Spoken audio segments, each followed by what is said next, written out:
Yeah, I remember that day, July 20th, 1795. I was working at the docks in New York City, and I had heard about a commotion that was happening from a ship that had just docked called the Zephyr. I didn't put too much attention to it. However, later I found out it was the source of the fever.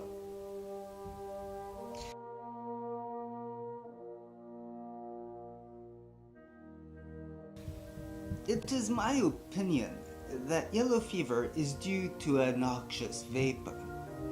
The first symptoms of yellow fever are typically a weakness in the limbs. This suggests the physical and superficial contact with the vapor. When the vapor enters the mouth, it invariably reaches the stomach. Let me remind you that stomach comes from the Greek for stoma, which is mouth. The fever escalates in the stomach as it begins to putrefy the humors, marked by the skin turning yellow.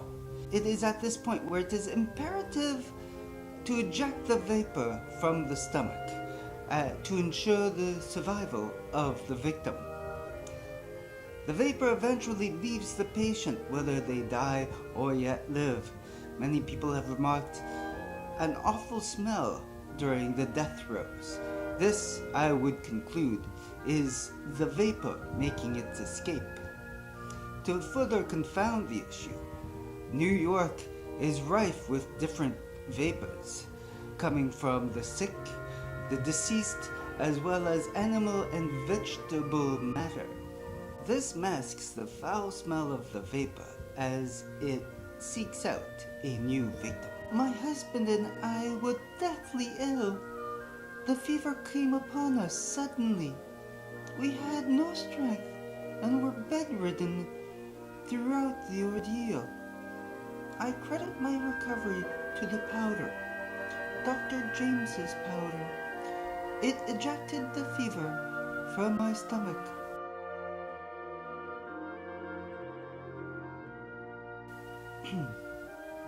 The stomach is our most important organ. It is the gateway into the rest of the body.